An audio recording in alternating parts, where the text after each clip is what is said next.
Hey, this is Mansab, and you're listening to Simply Wild.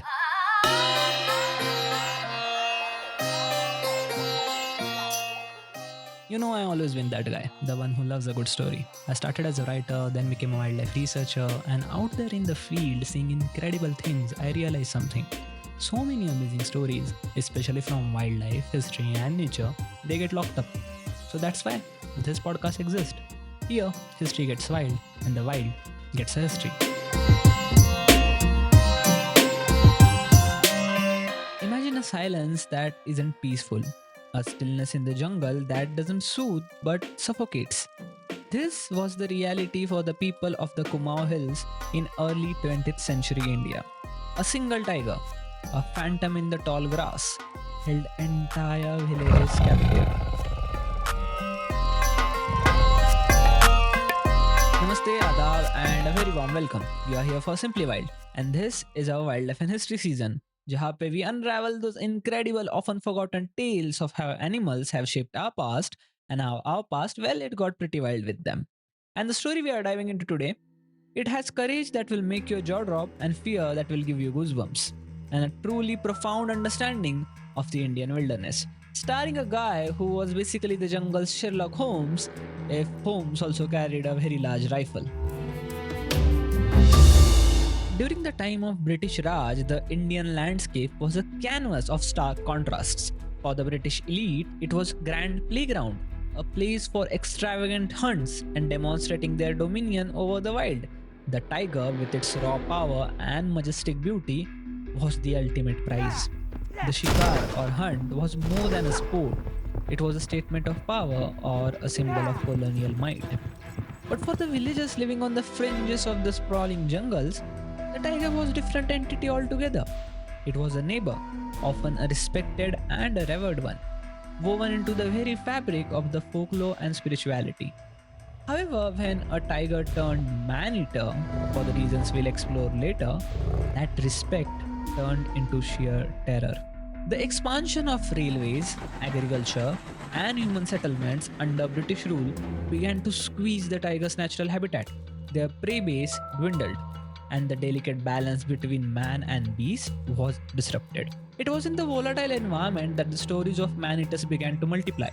Tales of villagers snatched from their fields, deadly presence that haunted their every step.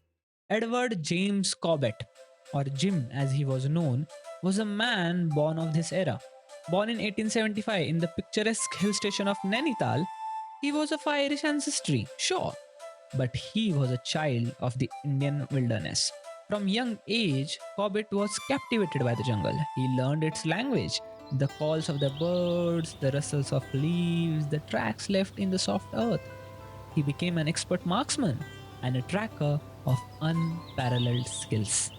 Initially, like many of his contemporaries, Corbett was a hunter. He was the man the government and desperate villagers turned to when man-eating tiger or leopard was on the prowl. His reputation was built on his uncanny ability to enter the domain of these fearsome predators and emerge victorious. He was, in the eyes of many, a savior. But here's the thing, right? Corbett wasn't just a Rambo character barging in rifle blazing. He hunted with his mind, with an unparalleled understanding of the wild, and as we'll see, a deep, sometimes conflicting, respect for his formidable opponents. So, what was it really like to deliberately step into the hunting grounds of a creature that held entire valleys in its terrifying silent grip? Let's track one of the Khoon Jama Dene Wala Kissa, the tale of one of the most notorious man-eaters Corbett ever faced. And get this, the tigress we are about to meet holds the record for the most human kills. That's coming up next. One of the most infamous and frankly terrifying tales from Corbett Chronicles is that of a Champawat man-eater. This tigress, operating in the late 19th and early 20th century, was responsible for an estimated of 436 human deaths. Yes, 436. First, she terrorized Nepal, where the Nepalese army themselves reportedly tried and failed to stop her.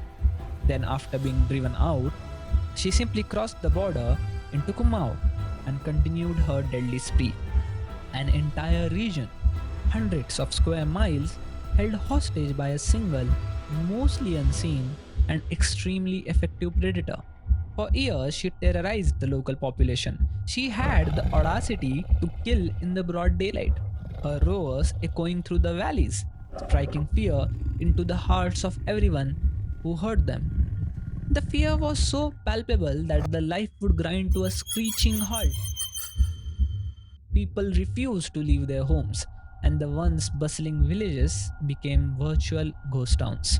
Finally, in 1907, the call went out to Jim Corbett. The hunt was long and difficult. Corbett, with his profound understanding of tiger behavior, meticulously pieced together the puzzle of her movements. He followed her trail of victims, a grim testament to her ferocity. The final confrontation was tense. It was a life or death encounter. Corbett, with a steady hand and nose of steel, brought the Champawat Manita reigns to an end. But if you think the story ends here, well, most of the time the story actually began after the hunt itself. An examination was done, and Tigress revealed a very sad reason for her deadly habits. The canine teeth on the right side of her jaw were broken, one to the bone. This injury, likely from an poacher's bullet, would have been excruciatingly painful and made it impossible for her to hunt her natural prey. She had turned to humans not out of a malevolent spirit, but out of desperation and pain. The terror was over. The man-eater was no more. But his investigations revealed a pattern, a tragic, consistent truth that frankly makes a whole lot of sense even today and might just change how you see these monsters. That's coming up next. You see, Jim Corbett, through his incredible, intimate, often dangerous encounters, developed a profound understanding of tigers. They aren't born man-eaters, and he stated this repeatedly in his writings. A healthy tiger, in its natural element, it's a creature of habit, preferring its natural prey, wild boar, deer, maybe a particularly slow monkey if it's feeling ambitious. So what was going so terribly wrong, and why this terrifying deviation into, well, people? In nearly every documented case of a man-eater he hunted, Corbett performed what we might call it a post-mortem investigation, and he almost invariably found a physical ailment, a disability, a painful injury. It was a recurring theme, the story of injury and desperation. Another man-eater, the Thak man-eater, was found to have an old gunshot wound, likely making its life a misery. The man-eating leopard of Rudraprayag, which terrorized the pilgrims on their way to Kedarnath and Badrinath for 8 long years, well, that leopard was old and had a festering wounds packed with porcupine quills. These injuries, these painful conditions, these were often the real culprits. They turned a majestic predator into a desperate one. And a desperate predator living near human habitations, well, that's a recipe for tragedy. The jungle ka kanun, the law of the jungle, says the survival of the fittest. But sometimes it takes these heartbreaking human influenced turns. The hunt for the Thak man-eater was a very different one for the Corbett. It was to be his last hunt of a man-eater. And by this time, Corbett was in his 60s, and a profound change had taken place within him. Through his years in the jungle, his intimate encounters with these magnificent animals, and his post-mortem investigations, Corbett had come to a very powerful realization. It was not the tigers who were the villains. More often than not, they were victims themselves.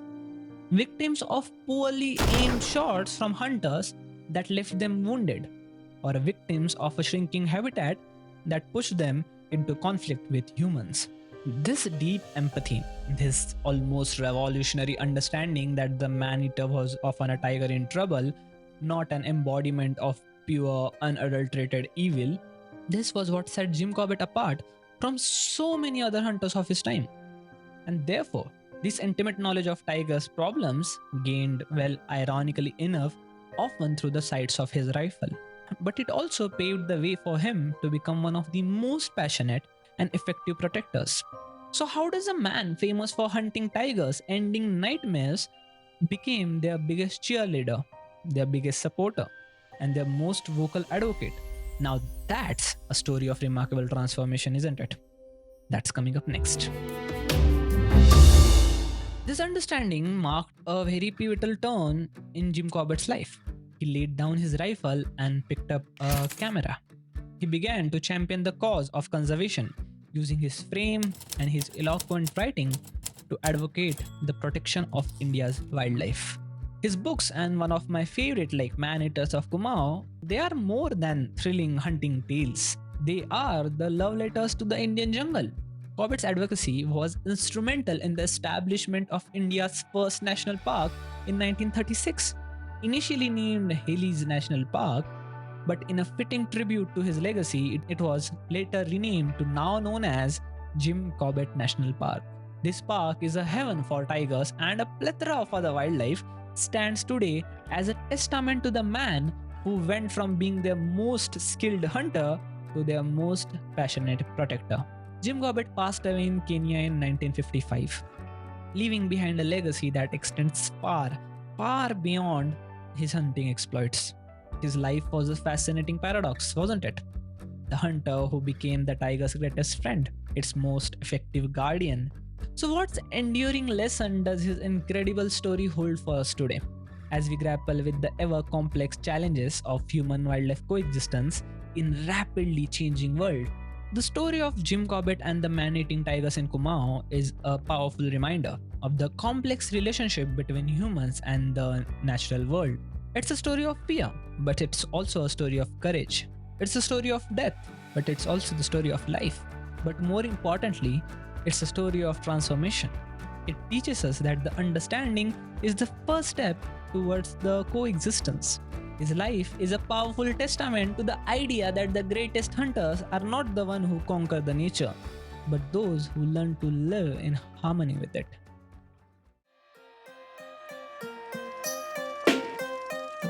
After the raw power of the tigers comes the breathtaking elegance of speed. Next time, we trace the ancient bond between rulers and their hunting dogs, the prized salukis of Persian kings to fiercely loyal native hounds of India.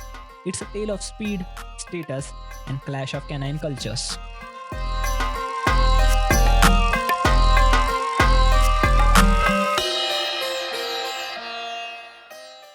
That was an incredible tale of Jim Corbett, a legend of hunter, naturalist, conservationist, a true Sher-e-Dil insan.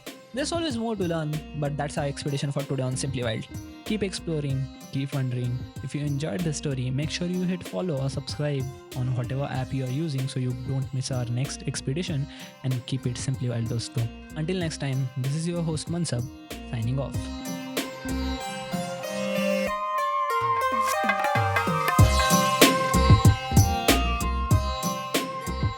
And hey, if you have a spare 30 seconds, leaving a rating or a review on a Spotify or Apple podcast is the single best way to help new listeners discover this show.